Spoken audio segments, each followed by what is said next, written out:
Telangana BJP అధ్యక్షుడు ఎవరు? చాలా రోజుల నుండి వస్తున్న ప్రశ్న. కిషన్ రెడ్డి తర్వాత ఆ బాధ్యతలు, ఆ పగ్గాలు ఎవరు పట్టుకోబోతున్నారనే ప్రశ్నకి ఇప్పటివరకు గూడా సమాధానం లేదు.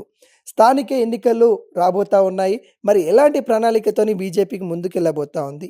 ఇప్పటికే కాంగ్రెస్, బీఆర్ఎస్ బీసీల నినాదంతోనైతే ముందుకెళ్తున్న పరిస్థితిలో మరి బీజేపీ గూడా బీసీలకి పెద్దపీట వేయాలి అన్నట్టు గూడా కనిపిస్తా ఉంది.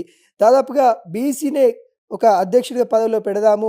బీసీకే ఒక మంచి పదవి ఇద్దామన్నట్టు గూడా బీజేపీ చూస్తున్న తరుణంలో మరి ఎవరు ఆ బీసీ లీడర్ కాబోతా ఉన్నారన్నట్టు గూడా మనం చూడాలి.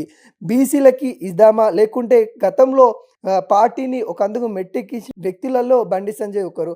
అతనికి మరి పార్టీ పగ్గాలు అప్పజెప్తామా అన్న ఆలోచనలు కనబడతా ఉంది. కాకుంటే ఇప్పటికే బండి సంజయ్ కేంద్ర మంత్రులుగా ఉన్నారు కాబట్టి మరి ఈటెల రాజేందర్ గారు కూడా ప్రేరైతే ప్రధానంగా వినిపిస్తా ఉన్న తరుణం కనబడతా ఉంది. మరి ఈటెల రాజేందర్, బండి సంజయ్, అరవింద్ కుమార్, రఘునందన్ రావు, మరి మహిళా కోటల్లో డీకేఆర్ అన్న పేర్లైతే ప్రధానంగా వినిపిస్తా ఉన్నాయి. ఎవరికి పార్టీ పగ్గాలు కూడా అప్పజెప్తారు? సీనియర్ క్యాండిడేట్లు ఎవరైనా చూస్తారా? మరే ఎవరైనా మరి తీసుకొచ్చి ఇస్తారా అనేది కూడా మనం చూడాలి.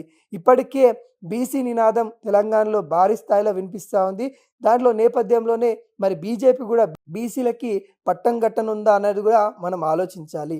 ఇప్పటికే కొంత పేర్లైతే ఖరారైతా ఉన్నాయి. ఈటెల రాజేందర్ గారు రేసులో ఉన్నారు. రఘునందన్ రావు గారు రేసులో ఉన్నారు. డీకే అరుణ గారు రేసులో అయితే ఉన్నారు. అదేవిధంగా అరవింద్ కుమార్ కూడా రేస్‌లో ఉన్నట్టు కూడా తెలుస్తా ఉంది. వీళ్ళ పేర్లైతే ప్రధానంగా అయితే వినిపిస్తా ఉన్నాయి. జూలై 1 తారీఖు మరి వాళ్ళ పార్టీ బీజేపీ పార్టీ ఆఫీస్‌లో ఎలక్షన్స్ కూడా ఉండబోతా ఉన్నాయి. అనంతరము పార్టీ అధ్యక్షుని కూడా అనౌన్స్ చేయబోతా ఉన్నామన్నట్టు కూడా బీజేపీ పార్టీ నాయకులైతే చెప్తా ఉన్న పరిస్థితి కనబడతా ఉంది. మొత్తం ఉత్కంఠ పరిస్థితి అయితే నెలకొంది. బీజేపీ భవన్‌లో నెక్స్ట్ పగ్గాలు పట్టుకోపోయేది ఎవరు? జూలై 1 తారీఖైతే మరి తెరపడనున్నట్టు కూడా కనబడతా ఉంది. చూడబోవాలి మరి ఎవరికిస్తారు అనేది కూడా మనమైతే వేచి చూడాలి. కిషన్ రెడ్డి ఇప్పటికే కేంద్ర మంత్రిగా ఉన్నారు. బండి సంజయ్ గారు కేంద్ర మంత్రిగా ఉన్నారు.